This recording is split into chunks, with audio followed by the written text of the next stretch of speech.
Everyone is busy. That is the sentence you hear most often. That is the explanation for unanswered messages. That is the reason plans never happen. Busy has become the most acceptable excuse in the city. No one questions it. No one challenges it. Being busy sounds responsible, important, necessary. And so, when people disappear from your life, they do not vanish dramatically. They simply become busy. You notice it slowly. Replies take longer. Conversations shorten.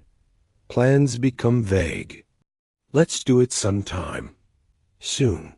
Next week. Busy lives comfortably inside those words. At first, you understand. Everyone has work, responsibilities, things to manage. You tell yourself this is normal. This is adulthood. This is the rhythm of modern life. But over time, something begins to feel uneven. Everyone is busy, and you are just alone. You sit with your phone in your hand, not checking it constantly, just aware of its silence. You know the sound it makes when a message arrives. You remember how it used to interrupt you. Now it stays quiet.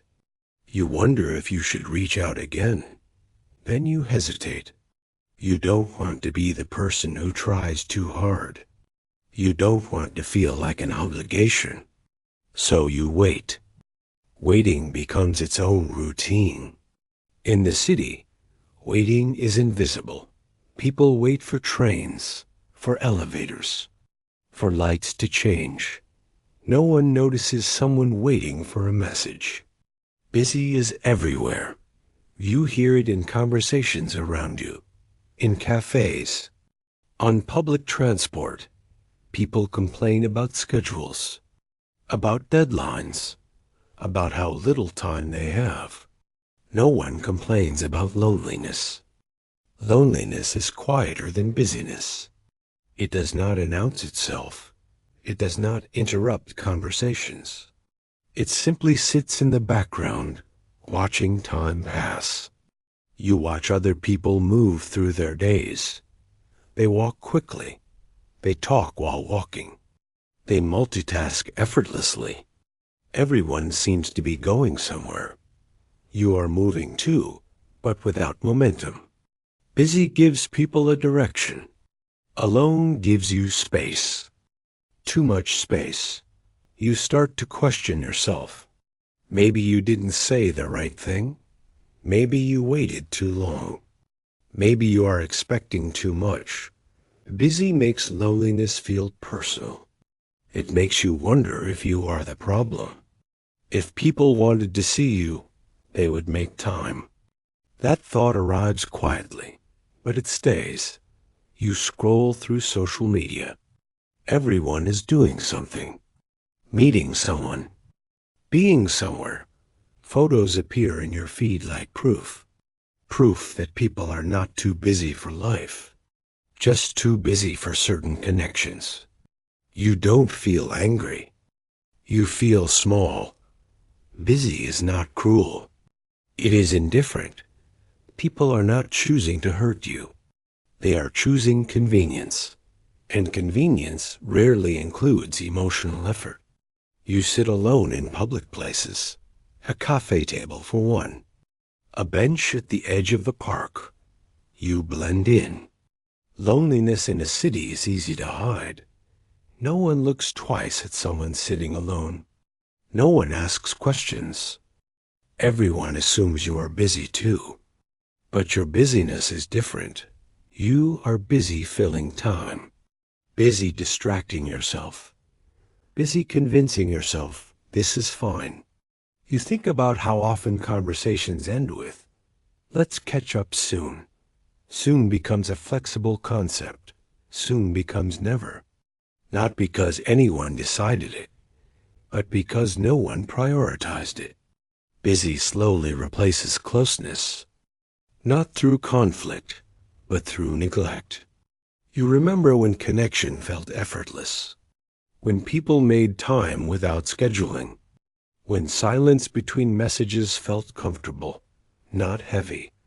You don't miss the past itself. You miss the feeling of being considered. Busy leaves no room for consideration. It values efficiency over presence. You start adjusting your expectations. You stop initiating conversations, not out of pride, but out of fatigue. Reaching out begins to feel risky. What if they don't respond? What if they respond politely, but distantly? You learn to protect yourself by withdrawing.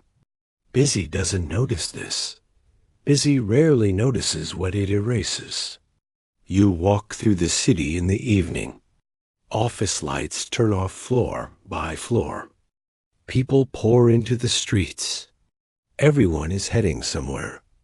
Home, dinner, another responsibility. You walk too, but your destination feels less defined. You are not rushing. No one is waiting for you. Busy gives people a reason to hurry. Alone slows you down.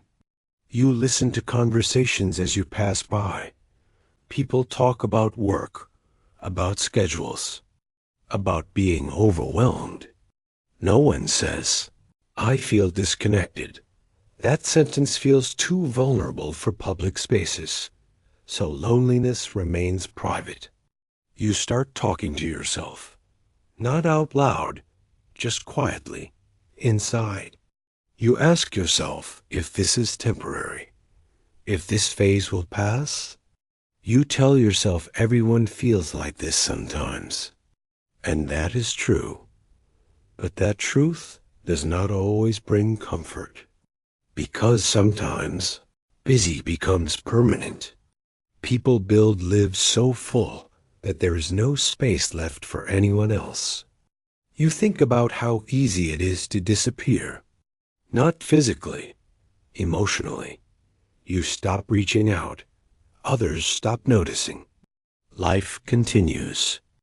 Busy allows disappearance without explanation.